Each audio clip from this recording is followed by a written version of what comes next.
भजन संहिता अध्याय 87। भजन संहिता अध्याय 87। उसकी नेव पवित्र पर्वतों में है और यहोवा सिय्योन के फाटकों को याकूब के सारे निवासों से बढ़कर प्रीति रखता है। हे परमेश्वर के नगर, तेरे विषय महिमा की बातें कही गई है। मैं अपने जान पहचान वालों से रहब और बाबेल की भी चर्चा करूंगा। पलिश्त और सोर और कूश को देखो, यह वहां उत्पन्न हुआ था, और सिय्योन के विषय में यह कहा जाएगा कि अमुक अमुक मनुष्य उसमें उत्पन्न हुआ है, और परम प्रधान आप ही उसको स्थिर रखेगा। यहोवा जब देश देश के लोगों के नाम लिखकर गिन लेगा, तब यह कहेगा कि यह वहां उत्पन्न हुआ था। गवैये और नृतक दोनों कहेंगे कि हमारे सब सोते तुझी में पाए जाते हैं। भजन संहिता अध्याय 88। भजन संहिता अध्याय 88। हे मेरे उद्धारकर्ता परमेश्वर यहोवा, मैं दिन को और रात को तेरे आगे आगे चिल्लाता आया हूँ। मेरी प्रार्थना तुझ तक पहुँचे, मेरे चिल्लाने की ओर कान लगा, क्योंकि मेरा प्राण क्लेश से भरा हुआ है और मेरा प्राण अधोलोक के निकट पहुँचा है। मैं कब्र में पड़ने वालों में गिना गया हूँ। मैं बलहीन पुरुष के समान हो गया हूँ। मैं मुर्दों के बीच छोड़ा गया हूँ, और जो घात होकर कब्र में पड़ते हैं, जिनको तू फिर स्मरण नहीं करता और वे तेरी सहायता रहित है, उनके समान मैं हो गया हूँ। तूने मुझे गड्ढे के तलही में अंधेरे और गहरे स्थान में रखा है। तेरी जलजलाहट मुझी पर बनी हुई है, और तूने अपने सब तरंगों से मुझे दुख दिया है। तूने मेरे पहचानने वालों को मुझसे दूर किया है और मुझको उनकी दृष्टि में घिनौना किया है। मैं बंदी हूँ और निकल नहीं सकता। दुख भोगते भोगते मेरी आंखें धुंधला गई। हे यहोवा, मैं लगातार तुझे पुकारता और अपने हाथ तेरी ओर फैलाता आया हूँ। क्या तू मुर्दों के लिए अद्भुत काम करेगा? क्या मरे लोग उठकर तेरा धन्यवाद करेंगे? क्या कब्र में तेरी करुणा का और विनाश की दशा में तेरी सच्चाई का वर्णन किया जाएगा? क्या तेरे अद्भुत काम अंधकार में व तेरा धर्म विश्वासघात की दशा में जाना जाएगा? परंतु हे यहोवा, मैंने तेरी दोहाई दी है और भोर को मेरी प्रार्थना तुझ तक पहुंचेगी। हे यहोवा, तू मुझको क्यों छोड़ता है? तू अपना मुख मुझसे क्यों छिपा रहा है? मैं बचपन ही से दुखी वरन अधमुआ हूँ। तुझसे भय खाते खाते मैं अति व्याकुल हो गया हूँ। तेरा क्रोध मुझ पर पड़ा है, उस भय से मैं मिट गया हूँ। वह दिन भर जल की नाई मुझे घेरे रहता है, वह मेरे चारों ओर दिखाई देता है। तूने मित्र और बंधुआई दोनों को मुझसे दूर किया है, और मेरी जान पहचानने वालों को अंधकार में डाल दिया है। भजन संहिता अध्याय 89। भजन संहिता अध्याय 89। मैं यहोवा की सारी करुणा के विषय में सदा गाता रहूंगा। मैं तेरी सच्चाई पीढ़ी से पीढ़ी तक जताता रहूंगा, क्योंकि मैंने कहा है कि तेरी करुणा सदा बनी रहेगी। तू स्वर्ग में अपनी सच्चाई को स्थिर रखेगा। मैंने अपने चुने हुए से वाचा बांधी है। मैंने अपने दास दाऊद से शपथ खाई है कि मैं तेरे वंश को सदा स्थिर रखूंगा और तेरी राजगद्दी को पीढ़ी से पीढ़ी तक बनाए रखूंगा। हे यहोवा, स्वर्ग में तेरे अद्भुत काम की और पवित्रों की सभा में तेरी सच्चाई की प्रशंसा होगी, क्योंकि आकाश मंडल में यहोवा के तुल्य कौन ठहरेगा? बलवंतों के पुत्रों में से कौन है जिसके साथ यहोवा की उपमा दी जाएगी? परमेश्वर पवित्रों की गोष्ठी में अत्यंत प्रतिष्ठा के योग्य और अपने चारों ओर सब रहने वालों से अधिक भय योग्य है। हे सेनाओं के परमेश्वर यहोवा, हे याह, तेरे तुल्य कौन सामर्थ्य है? तेरी सच्चाई तो तेरे चारों ओर है। समुद्र के गर्व को तू ही तोड़ता है। जब उसके तरंग उठते हैं, तब तू उसको शांत कर देता है। तूने रहब को घात किए हुए के समान कुचल डाला और अपने शत्रुओं को अपने बाहुबल से तितर बितर किया है। आकाश तेरा है, पृथ्वी भी तेरी है। जगत और जो कुछ उसमें है, उसे तू ही ने स्थिर किया है। उत्तर और दक्षिण को तू ही ने सिरजा।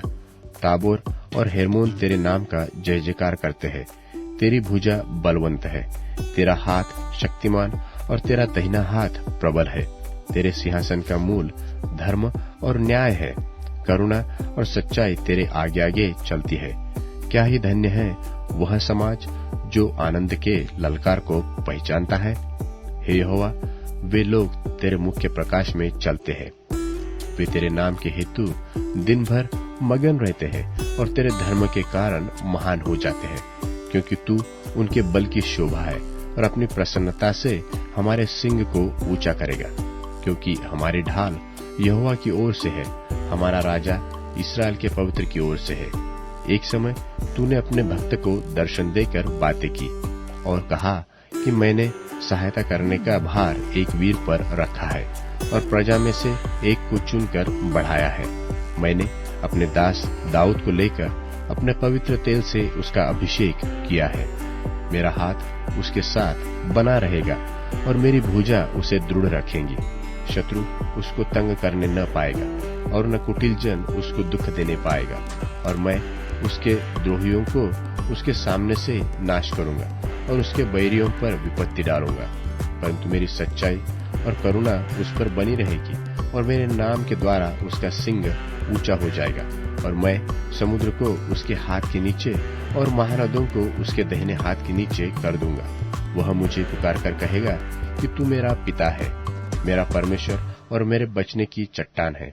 फिर मैं उसको अपना पहलौठा और पृथ्वी के राजाओं पर प्रधान ठहराऊंगा। मैं अपनी करुणा उस पर सदा बनाए रखूंगा और मेरी वाचा उसके लिए अटल रहेगी और मैं उसके वंश को सदा बनाए रखूंगा और उसकी राजगद्दी स्वर्ग के समान सर्वदा बनी रहेगी।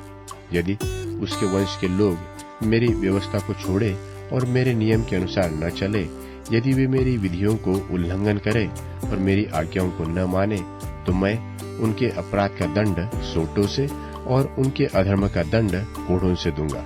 परंतु मैं अपनी करुणा उस पर से न हटाऊंगा और न सच्चाई त्याग कर झूठा ठहरूंगा।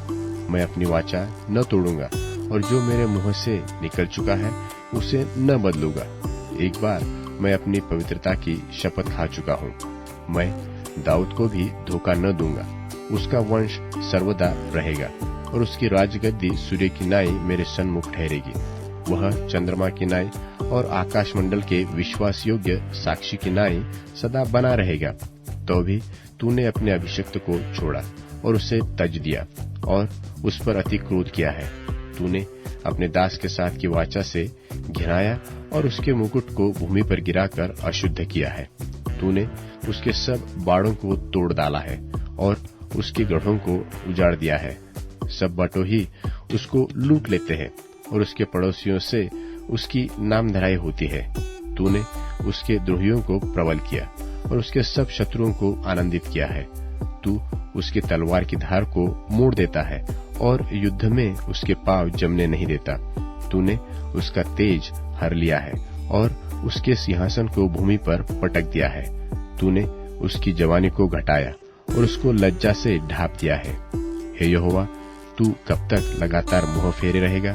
तेरी जलजलाहट कब तक आग की नाई भड़कती रहेगी? मेरा स्मरण कर कि मैं कैसा अनित्य हूँ। तूने सब मनुष्यों को भी व्यर्थ सिरजा है। कौन पुरुष सदा अमर रहेगा? क्या कोई अपने प्राण को अधोलोक से बचा सकता है? हे प्रभु, तेरी प्राचीन काल की करुणा कहाँ रही, जिसके विषय में तूने अपनी सच्चाई की शपथ दाऊद सिखाई थी? हे प्रभु, अपने दासों की नामधराई की सुधि कर। मैं तो सब सामर्थ्य जातियों का बोझ लिए रहता हूँ। तेरे उन शत्रुओं ने तो हे यहोवा तेरे अभिषिक्त के पीछे पड़कर उसकी नामधराई की है। यहोवा सर्वदा धन्य रहेगा। आमीन फिर आमीन। थिस्सलुनीकियों के नाम पौलुस प्रेरित की दूसरी पत्री, दूसरा अध्याय। हे भाइयों, हम अपने प्रभु यीशु मसीह के आने और उसके पास अपने इकट्ठे होने के विषय में तुमसे विनती करते हैं कि किसी आत्मा या वचन या पत्री के द्वारा, जो कि मानो हमारी ओर से हो, यह समझकर कि प्रभु का दिन आ पहुंचा है, तुम्हारा मन अचानक अस्थिर न हो जाए और न तुम घबराओ। किसी रीति से किसी के धोखे में न आना, क्योंकि वह दिन न आएगा जब तक धर्म का त्याग न हो ले और वह पाप का पुरुष अर्थात विनाश का पुत्र प्रकट न हो, जो विरोध करता है और हर एक से जो परमेश्वर या पूज्य कहलाता है अपने आप को बड़ा ठहराता है यहाँ तक कि वह परमेश्वर के मंदिर में बैठकर अपने आप को परमेश्वर प्रकट करता है। क्या तुम्हें स्मरण नहीं कि जब मैं तुम्हारे यहाँ था तो तुमसे ये बातें कहा करता था? और अब तुम उस वस्तु को जानते हो जो उसे रोक रही है कि वह अपने ही समय में प्रकट हो, क्योंकि अधर्म का भेद अब भी कार्य करता जाता है, पर अभी एक रोकने वाला है, और जब तक वह दूर न हो जाए वह रोके रहेगा। तब वह अधर्मी प्रकट होगा जिसे प्रभु यीशु अपने मुंह की फूंक से मार डालेगा और अपने आगमन के तेज से भस्म करेगा। उस अधर्मी का आना शैतान के कार्य के अनुसार सब प्रकार की झूठी सामर्थ और चिन्ह और अद्भुत काम के साथ और नाश होने वालों के लिए अधर्म के सब प्रकार के धोखे के साथ होगा, क्योंकि उन्होंने सत्य के प्रेम को ग्रहण नहीं किया जिससे उनका उद्धार होता। और इसी कारण परमेश्वर उनमें एक भटका देने वाली सामर्थ को भेजेगा ताकि वे झूठ की प्रतीति करें, और जितने लोग सत्य की प्रतीति नहीं करते वरन अधर्म से प्रसन्न होते हैं सब दंड पाएं। पर हे भाइयों और प्रभु के प्रिय लोगों, चाहिए कि हम तुम्हारे विषय में सदा परमेश्वर का धन्यवाद करते रहें कि परमेश्वर ने आदि से तुम्हें चुन लिया कि आत्मा के द्वारा पवित्र बनकर और सत्य की प्रतीति करके उद्धार पाओ, जिसके लिए उसने तुम्हें हमारे सुसमाचार के द्वारा बुलाया कि तुम हमारे प्रभु यीशु मसीह की महिमा को प्राप्त करो। इसलिए हे भाइयों, स्थिर रहो और जो बातें तुमने क्या वचन क्या पत्री के द्वारा हमसे सीखी हैं उन्हें थामे रहो। हमारा प्रभु यीशु मसीह आप ही और हमारा पिता परमेश्वर, जिसने हमसे प्रेम रखा और अनुग्रह से अनंत शांति और उत्तम आशा दी है, तुम्हारे मनों में शांति दे और तुम्हें हर एक अच्छे काम और वचन में दृढ़ करे।